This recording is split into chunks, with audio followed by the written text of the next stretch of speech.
ketika sahabat ini masuk Islam, itu di masa-masa awal dakwah Nabi SAW, itu masuk Islam. Itu tuannya, namanya Umayyah bin Khalaf, itu geram betul, marah besar tuannya itu. Lalu dia menyiksa Bilal itu di terik panas matahari, di tengah gurun pasir, ditindih sepatu besar, diseret, dipaksa untuk meninggalkan din yang dibawa oleh Nabi. Apa jawaban sahabat? Apa jawabannya Bilal, Bapak Ibu? Apa jawabannya Bilal? Ahad. Satu kata. Satu kata yang diulang terus. Ahad. Ahad. Coba bandingkan dengan kondisi kita. Rasanya bahkan separuh penyiksaan yang dialami Bilal pun sudah membuat kita tidak ada apa-apa. Sosok ini dengan keistiqomahan, dengan keteguhan iman, terus menyatakan keteguhannya atas din Islam. Ini Masya Allah luar biasa.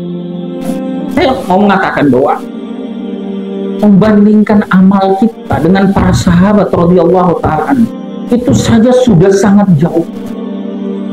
Apatah lagi membandingkannya dengan Nabi SAW. Tapi sekali lagi hadis tadi al-mar'u ma'aman ahabba itu juga berlaku untuk kita. Maka sepatutnya, semestinya kegembiraan kita itu lebih berlipat ganda lagi dibandingkan para sahabat radhiyallahu ta'ala. Nah, masyarakat muslimin jamaah sekalian yang dirahmati Allah, hanya saja ini bagian yang kedua, ini kita patut menggarisbawahi. Hanya saja Bapak Ibu, kecintaan itu bukan sebatas klaim di lisan, bukan semata pengakuan di bibir. Ini syahnya itu sebagaimana tadi juga disampaikan oleh Kiai Haji Abdullah pada cinta itu meniscayakan pembuktian. Kalau ada yang mengatakan cinta tapi tidak ada buktinya, itu cinta palsu. Ironinya begini, sesuatu itu kalau kita kasih predikat Islam di belakangnya bagus, kita anggap positif, kita setuju. Bank plus Islam, setuju Bapak Ibu? Bank tambah Islam, setuju. Sekolah tambah Islam, bagus Bapak Ibu? Agus setuju. Sekolahkan anak kita di sana, Bank plus Islam, kita nabung di sana. Apalagi banyak tambahan Islam di belakangnya, setuju kita. Kecuali satu, negara plus Islam, mulai kita takut itu. Padahal mestinya ya kalau kita berpikirnya sehat, sesuatu ditambah Islam pasti bagus, tak mungkin buruk. Jadi kalau masih ada yang berpendapat atau punya pandangan ada ajaran Islam yang berbahaya, Ustaz, wah, mengerikan ini ucapannya, benar mengerikan. Kenapa? Allah Ta'ala itu tegaskan, wa ma, tadi sudah dibaca juga oleh kiai kita, wa ma arsalnaka illa rahmatan lil alamin. Tidaklah kami mengutus engkau, mengirimkan risalah kepadamu kecuali sebagai rahmat. Jadi ajaran Islam itu rahmat, semuanya tanpa kecuali. Karena itu berbahaya kalau ada di antara ayat kita curigai malah mendatangkan kerusakan. Seperti tudingan-tudingan ya. Jadi kalau ada di antara kaum muslimin ya atau yang hadir di sini masih punya persepsi negatif terhadap ajaran Islam, termasuk al-khilafah di dalamnya, langkah pertama adalah apa Bapak Ibu? Memohon ampun kepada Allah, istighfar.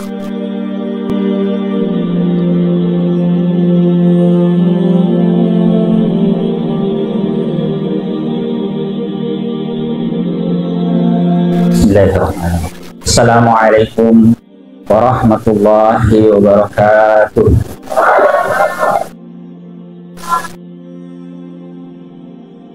Alhamdulillahi rabbil alamin wa bihi nasta'inu ala umuri dunya waddin. Allahumma salli ala sayyidina Muhammadin wa ashhiril zalimin bil zalimin wa akhrijna min bainihim salimin wa ala alihi wa sahbihi ajma'in. Amma ba'd. Para tokoh, para alim, para ustaz, bapak ibu, anak-anak yang kami cintai, ikhwah sekalian yang dirahmati Allah Ta'ala. Alhamdulillah, kita terus bersyukur atas limpahan nikmat yang tidak henti-hentinya Allah anugerahkan kepada kita semua.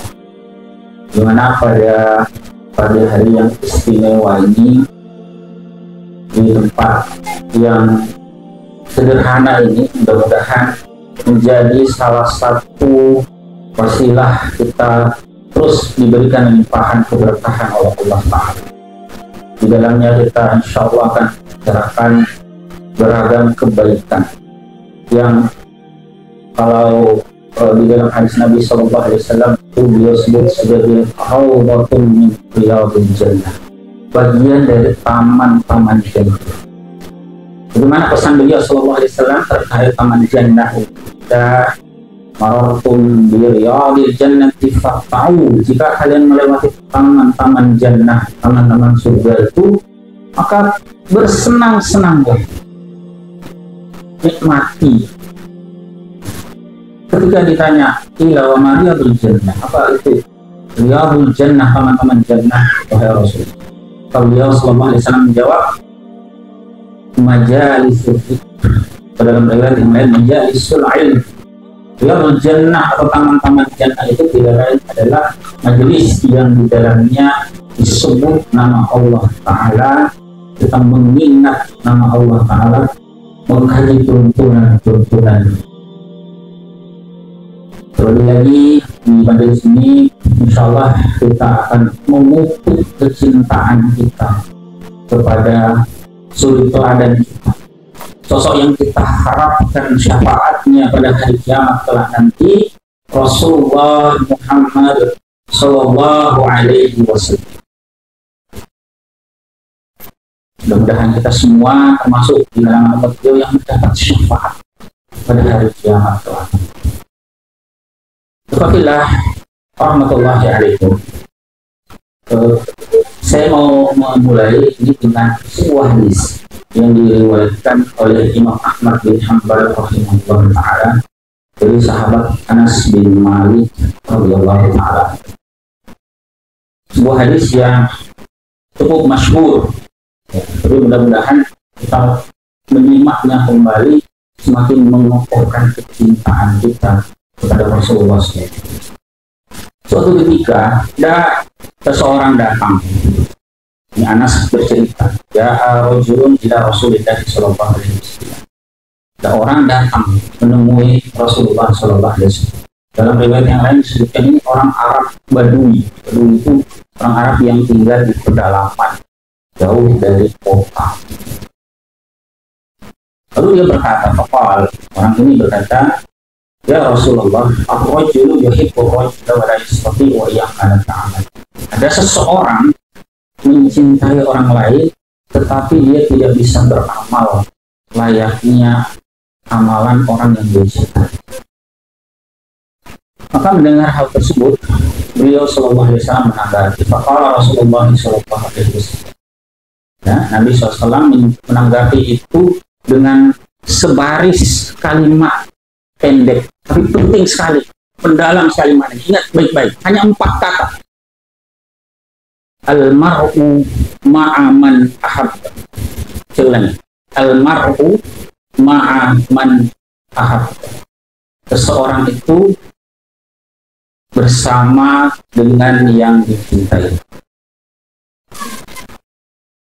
Sebaris kalimat ringkas dari Nabi SAW. itu sontak membuat para sahabat radhiyallahu anhum yang hadir di majelis itu menjadi sedemikian gembira. Apa pasal mereka sedemikian gembira? Tapi sebelum sampai di situ, perhatikan bagaimana sahabat Anas bin Malik radhiyallahu taala anhu mendeskripsikan. Dia bilang, "Fama ra'aitu ashaba Rasulillah sallallahu alaihi wasallam farihu bi syai'in qat ila yakuna al-Islam ma farihu bi qauli Rasulillah sallallahu alaihi wasallam." Aku, kata Anas, tidak pernah menyaksikan para sahabat Rasulullah sallallahu alaihi wasallam itu segembira itu kecuali karena Islam. Tidak pernah aku melihat mereka sedemikian gembira lantaran sabda Rasulullah sallallahu alaihi wasallam tadi, almarhum ma'aman ahabba. Seorang bersama dengan yang itu. Kalau sahabat sekaliber Anas bin Malik radhiyallahu taala anhu mengatakan itu, maka itu bukan ucapan kosong. Sahabat Anas bin Malik radhiyallahu anhu ini salah satu sahabat yang sangat lama membersamai Nabi sallallahu alaihi wasallam.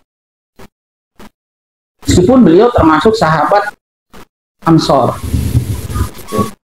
Sejak hari pertama Nabi Shallallahu Alaihi Wasallam tiba di Madinah, hari pertama Nabi Shallallahu Alaihi Wasallam datang hijrah itu, ibunda Anas, namanya Ummu Sulaim, radhiyallahu taala anhuma, itu datang menemui Nabi Shallallahu Alaihi Wasallam, menyerahkan putranya untuk berkhidmat kepada Nabi Shallallahu Alaihi Wasallam, melayani apa yang menjadi kebutuhan beliau. Sejak saat itu sampai dengan wafatnya Nabi Shallallahu Alaihi Wasallam, sampai Nabi dipanggil oleh Allah Taala, Anas bin Malik radhiyallahu taala anhu senantiasa mendampingi.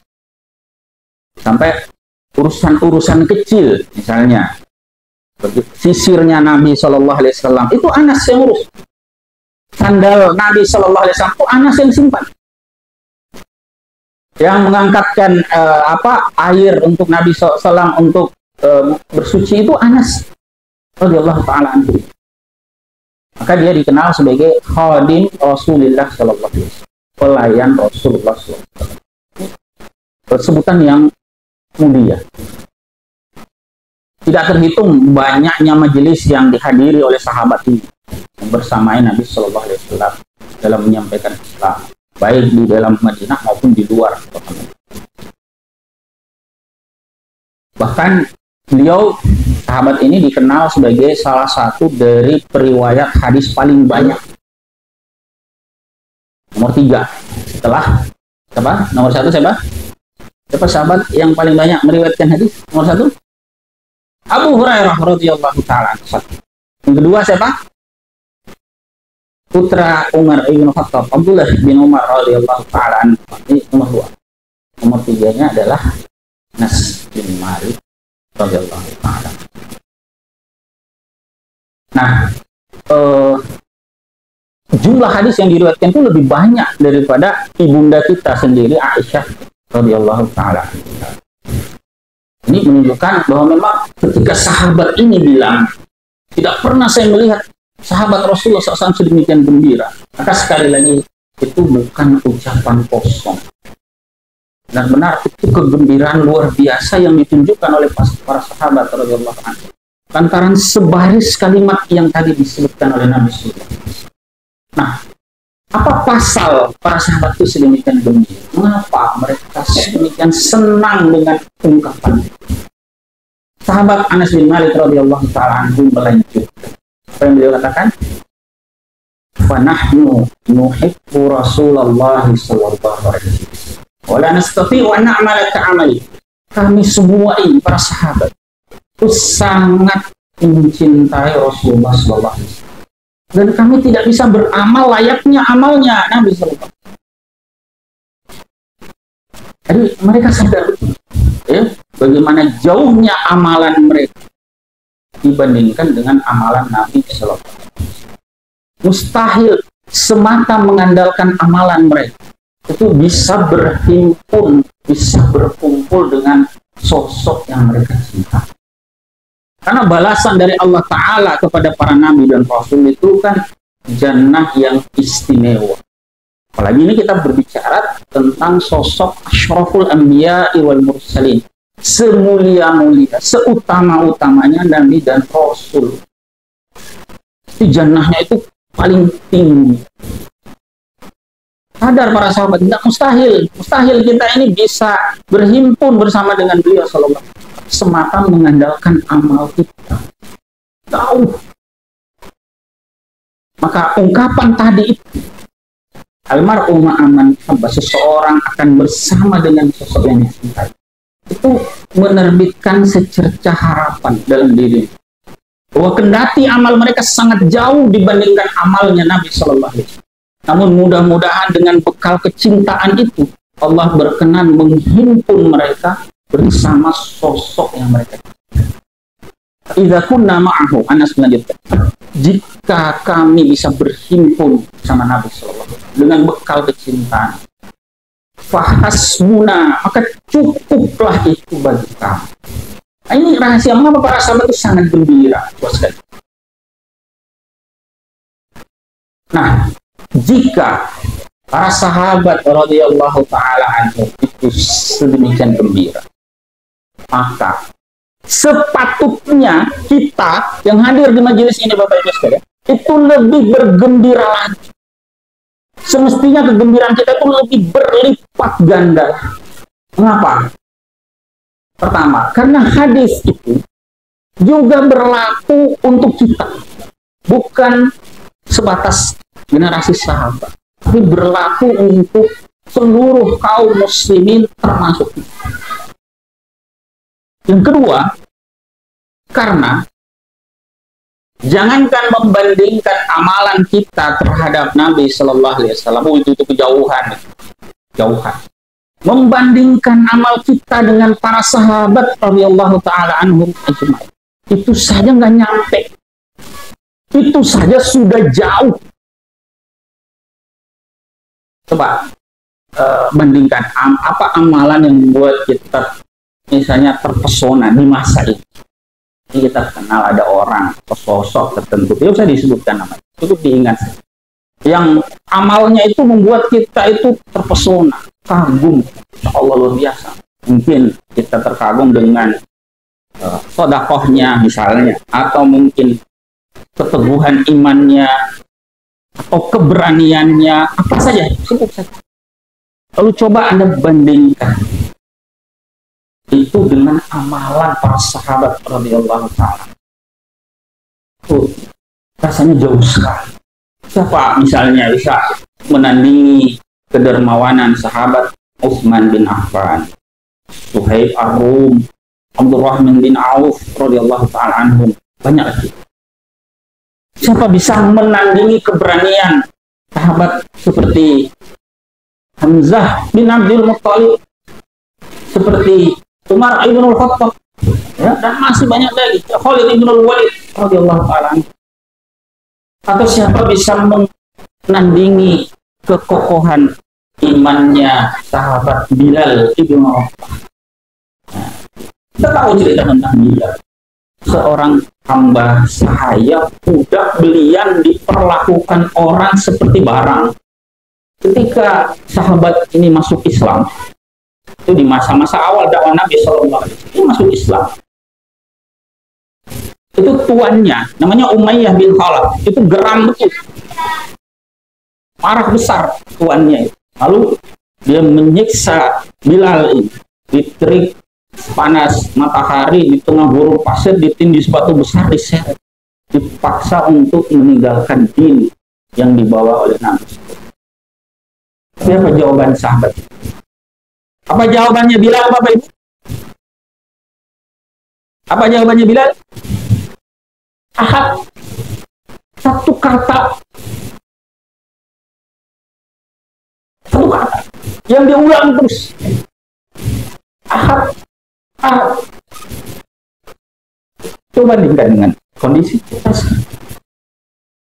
Rasanya bahkan separuh penyiksaan yang dialami Bilal pun sudah membuat kita tidak ada apa-apa. Sosok ini dengan keistiqomahan, dengan keteguhan iman, terus menyatakan keteguhannya atas din Islam. Ini Masya Allah luar biasa. Saya mau mengatakan bahwa membandingkan amal kita dengan para sahabat radhiyallahu ta'ala itu saja sudah sangat jauh. Apatah lagi membandingkannya dengan Nabi SAW. Tapi sekali lagi hadis tadi al-mar'u ma'aman ahabba itu juga berlaku untuk kita. Maka sepatutnya, semestinya kegembiraan kita itu lebih berlipat ganda lagi dibandingkan para sahabat radhiyallahu ta'ala. Nah, masyarakat muslimin jamaah sekalian yang dirahmati Allah. Hanya saja, ini bagian yang kedua, ini kita patut menggarisbawahi. Hanya saja Bapak Ibu, kecintaan itu bukan sebatas klaim di lisan kita. Bukan semata pengakuan di bibir.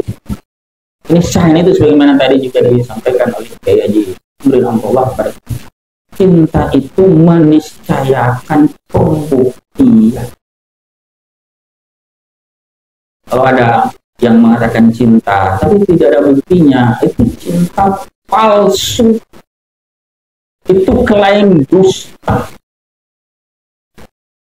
Nah, apa bukti kita cinta kepada Nabi Shallallahu Alaihi Wasallam? Yang mudah-mudahan dengan itu Allah layakkan kita berhimpun bersama beliau. Apa buktinya itu? Maka para ulama kita memberikan beberapa penjelasan. Banyak sekali pembuktian kita cinta pada Nabi SAW. Di antaranya yang meringkas, misalnya yang ringkas, adalah kita dianjurkan untuk memperbanyak salawat kepada Nabi Sallallahu Alaihi Wasallam. Di majelis kita ini, kita sudah berapa banyak kita menyebut nama beliau Sallallahu Alaihi Wasallam.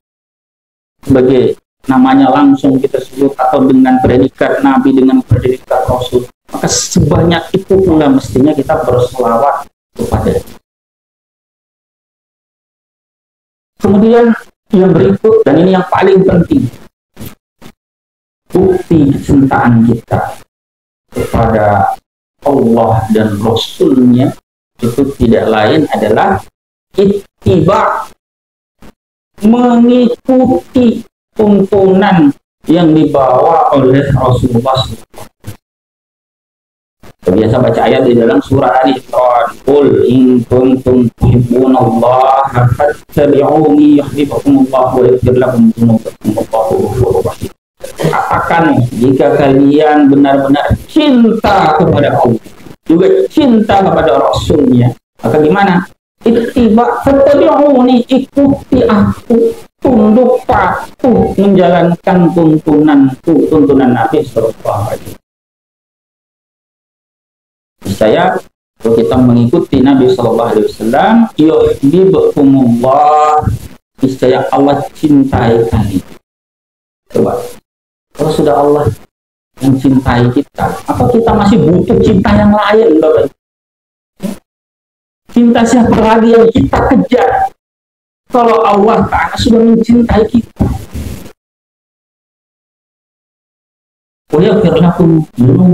Allah beri ampunan untuk kalian. Dosa-dosa kalian Allah ampun. Allah Ghafurur Rahim, Allah Maha Pengampun lagi. Nah, ittiba ini penting. Tunduk patuh mengikuti tuntunan Rasulullah SAW. Karena banyak orang mengatakan cinta, tapi enggan ittiba, enggan tunduk, enggan tidak mau mengikuti. Contoh sederhana begini. Dalam kehidupan pribadi, Nabi SAW menuntunkan kita diantaranya khaliqin nasa bi khuluqin hasan, bergaullah dengan manusia dengan akhlak yang baik. Ini kalimat sederhana, sering kita baca. Tunggu ironis kalau ada Muslim mengatakan cinta kepada Nabi Sallallahu Alaihi Wasallam, tapi bergaulnya dengan akhlak yang tercela, kerap dusta, terbiasa menipu, omongan-omongan toksik, komentar-komentar yang buruk, itu masih sering terlontarkan.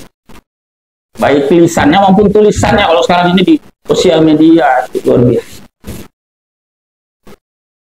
Atau misalnya dalam kehidupan berkeluarga. Tuntunan Nabi Shallallahu Alaihi Wasallam dalam hadis yang diriwayatkan oleh Imam Ibnu Majah, Imam An-Nasai, rahimahullah taala, beliau Shallallahu Alaihi Wasallam mengatakan, khairukum li ahli. Baik-baik kalian adalah yang paling baik sikapnya terhadap keluarga. Wa ana khairukum li ahli. Aku, kata Nabi SAW, itu adalah orang yang paling baik di antara kalian terhadap keluarga. Gimana Nabi SAW itu memperlakukan keluarga beliau itu, Masya Allah. Itu bab tersendiri, bisa kita pertajam di kesempatan yang lain. Tapi sekali lagi, sungguh ironis kalau ada muslimah mengaku cinta kepada Rasulullah SAW, tapi memperlakukan keluarganya dengan buruk. Ucapan kasar sering dilontarkan kepada anaknya, kepada pasangannya. Ini jauh dari tuntunan Nabi kita Sallallahu Alaihi Wasallam. Kalau sudah seperti itu, bagaimana dengan klaim cinta tadi? Atau bagaimana misalnya ketika mencari nafkah, menghidupi diri dan keluarga, Nabi SAW tuntunkan, carilahnya yang halal. Innallaha thayyibun la yaqbalu illa thayyiban, dalam hadis riwayat Muslim. Sesungguhnya Allah Ta'ala itu baik, hanya menerima yang baik. Cari nafkah yang halal. Dusta kalau ada orang bilang cinta Nabi Sallallahu Alaihi Wasallam, tapi mencari nafkah tidak peduli halal haram, suap sana sini demi dapat pekerjaan, demi dapat jabatan, demi dapat proyek tender, mengakali takaran timbangan, barang yang buruk dibilang bagus dicampur dengan yang baik, dicoba oleh pelanggan manis buahnya, giliran dibawa pulang lain rasanya. Melakukan ini secara sengaja, ini dusta kalau tahu tuntunan Nabi SAW. Demikian pula dalam kehidupan bermasyarakat, bernegara, tuntunan Nabi SAW. Dalam hadis yang diriwayatkan oleh Imam At-Tirmizi, apa pesan Nabi SAW? Alaikum bisunnati wa sunnatil khulafa'ir rasyidin min ba'di. Berpegang teguhlah kalian terhadap sunnahku, sunnah Nabi SAW, dan juga sunnahnya para khalifah yang terpetunjuk sepeninggal Nabi SAW. Dia mau menggarisbawahi tentang mengikuti sunnah para khalifah. Jadi Nabi SAW perintahkan kita berpeganglah kepada tuntunannya para khalifah. Bagaimana kita bisa melaksanakan tuntunan Nabi SAW, perintah Nabi SAW? Kalau mendengar kata khalifah, mendengar kata khilafah saja, kita sudah ilfil, sudah ada persepsi negatif. Padahal Nabi SAW perintahkan kita pegang teguh. Bahkan di kelanjutan hadis itu disebutkan apa? Abdu alaiha bin nawajis, gigit erat itu dengan gigi geraham. Para ulama, misalnya seperti Imam Muslim rahimahullah ta'ala, dalam menyampaikan hadis disyarah oleh Imam An-Nawawi rahimahullah, itu menyebutkan gigi geraham itu gigi paling kuat yang ada pada kita manusia. Ada Bapak Ibu yang pernah cabut gigi sendiri? Ada? Mungkin ada dulu kan? Waktu cilik-cilik dia. Biasanya yang bisa cabut sendiri yang mana? Paling yang di depan. Goyang sedikit cabut gitu ya. Ada yang pernah cabut gigi geraham di belakang sini, cabut sendiri maksudnya? Ada? Wah, itu Masya Allah luar biasa. Kalau di zaman ini masih ada yang nyabut gigi geraham sendiri. Itu udah main-main. Bahkan dokter gigi pun saya tahu ya, dokter gigi itu nyabut gigi geraham itu juga susah. Kan dokter gigi sekalipun nyabut gigi geraham itu Bapak itu sulit. Kalau gigi depan itu kan digoyang-goyang sedikit tuh, lepas jatuh. Kan kadang-kadang mungkin kita makan sesuatu lepas sendiri. Gigi geraham itu gigi paling kuat. Kalau disebut oleh Nabi Shallallahu Alaihi Wasallam, "Addu 'alaiha bin nawajis", gigit dengan gigi geraham itu artinya gigit dengan kuat, jangan lepas, erat-erat. Itu perintah Nabi SAW terhadap sunnahnya para khalifah, terhadap ajaran al-khilafah. pegang erat-erat, gigit kuat-kuat. Nah, bagaimana melaksanakan tuntunan ini? Kalau dengar kata khilafah saja kita udah takut. Apalagi ya, seirama dengan propaganda yang dilakukan oleh musuh-musuh Islam. Kita mengiyakan, mereka mengatakan khilafah itu mengancam kebinekaan, akan menyuburkan intoleransi, menimbulkan perpecahan, disintegrasi, macam-macam seram-seram lah pokoknya kalau dengar propaganda negatif. Ini termasuk salah satu sunnahnya Nabi SAW, sunnahnya para khalifah yang sekarang ini dimusuhi, dipropagandakan negatif. Al-khilafah, kalau mau disederhanakan itu negara yang menerapkan Islam secara total. Kalau mau dipendekkan lagi, negara Islam. Nah, ini pusing. Saya ini kan kadang-kadang ironinya begini, sesuatu itu kalau kita kasih predikat Islam di belakangnya bagus, kita anggap positif, kita setuju. Bank plus Islam, setuju Bapak Ibu? Bank tambah Islam, setuju. Sekolah tambah Islam, bagus Bapak Ibu? Agus setuju, sekolahkan anak kita di sana. Bank plus Islam, kita nabung di sana. Apalagi? Pokoknya tambahkan Islam di belakangnya, setuju kita. Kecuali satu, negara plus Islam. Mulai kita takut itu.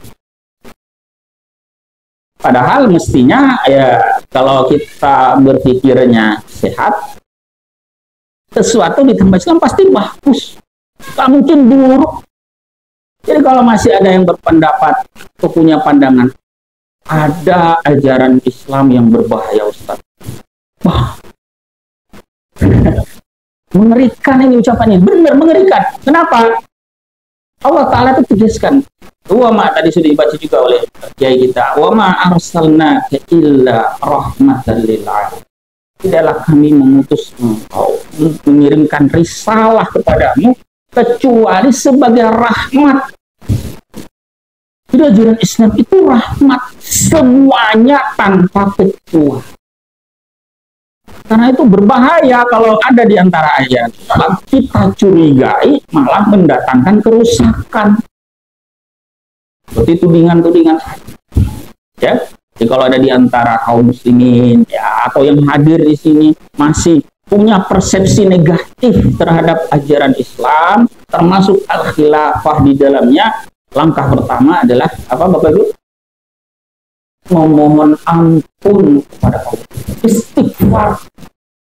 Bagaimana mungkin ajaran yang Allah turunkan sebagai rahmatan lil alamin kita curigai akan mendatangkan keburukan, merusak tatanan masyarakat, menimbulkan perpecahan, intoleransi, macam-macam, stigma-stigma buruk. Nomor satu, bertobat, istighfar. Dan itu perintah Nabi SAW, sosok yang tadi kita klaim kita cintai. Yang terakhir, Bapak. Karena sebenarnya ada dialognya ya. Oh iya, ternyata ada dialog. Saya juga baru sadar. Yang terakhir, Bapak Ibu, kenapa kita memulai dengan kecintaan? Ini ada rahasianya. Kenapa tadi kita mulai dengan kecintaan? Ini. Melaksanakan syariat, tunduk patuh kepada syariat yang dibawa oleh Nabi SAW. Itu bukan hal yang ringan. Tantangannya banyak. Kesulitannya tinggi. Tapi dengan dorongan kecintaan, mudah-mudahan berbagai kesulitan, tantangan, ya, hambatan itu dengan dorongan kecintaan itu justru kita nikmati. Bertemu dengan sesuatu yang sulit bukan kabur, tapi apa? Hadapi. Ada hadis Nabi SAW yang disampaikan oleh Imam An-Nawawi rahimahullah dalam kitab tipis beliau Al-Arba'in An-Nawawi. Ini hadis bagus kan?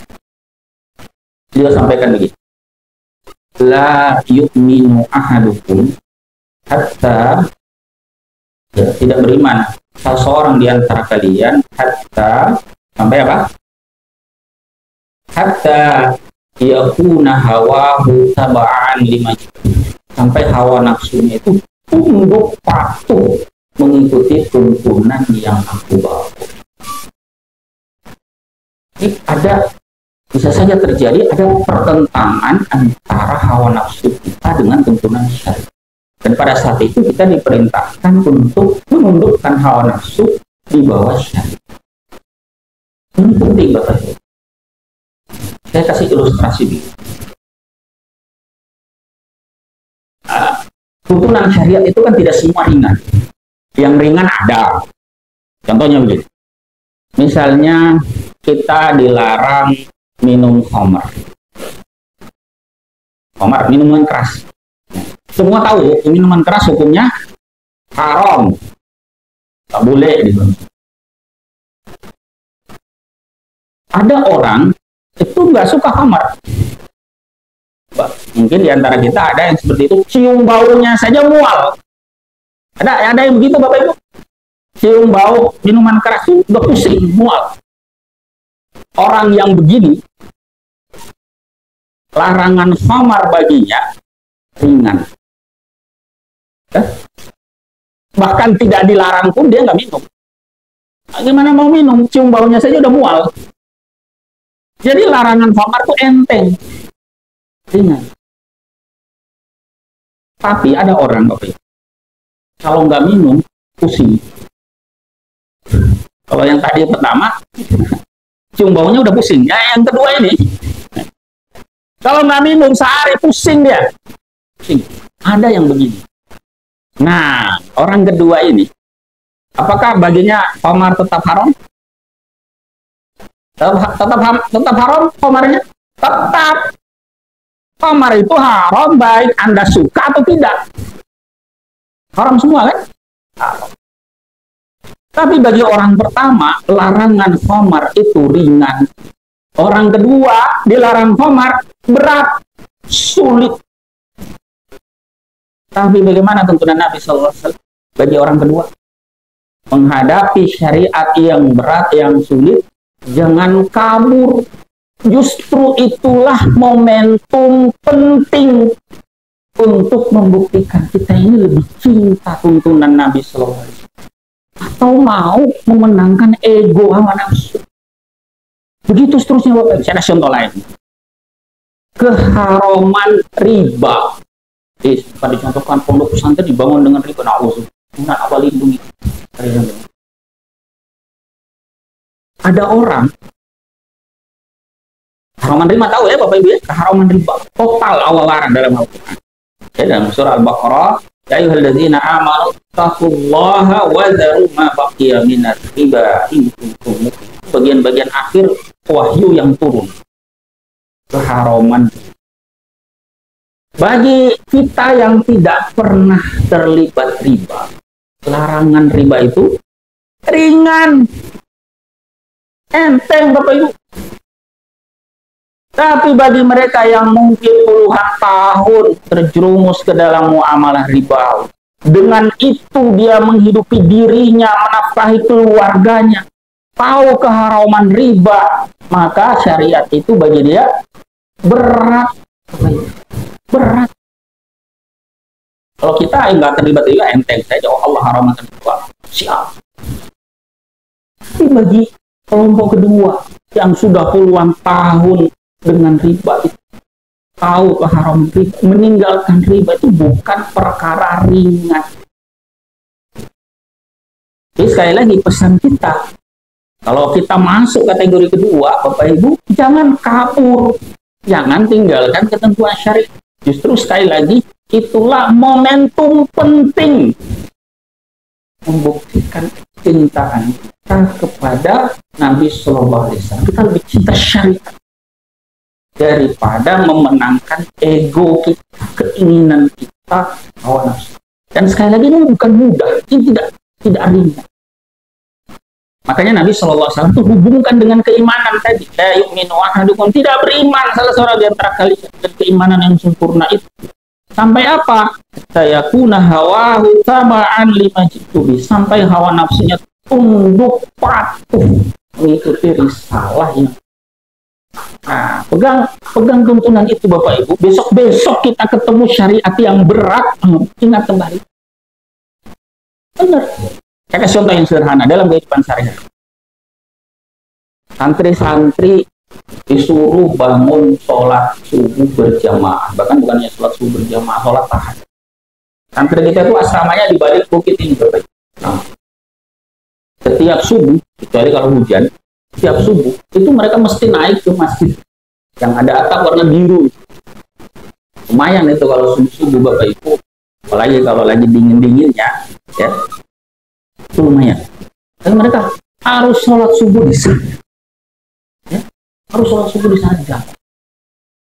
Apakah itu mudah? Enggak mudah, tidak mudah. Itu sulit. Tapi kita mengingat bahwa justru itulah momentum penting. Kita ini mau memenangkan ego kita tidur terus. Salatu khairum minan naum, muazin ngomong tapi kita malah tutup sendiri. Ataukah kita mau mengikuti hadis ya Rasulullah berat memang bangun subuh, apalagi berjamaah. Tapi karena Nabi SAW yang tuntunkan, kita cinta kepada Nabi SAW, maka itu jadi momentum penting membuktikan kecintaan.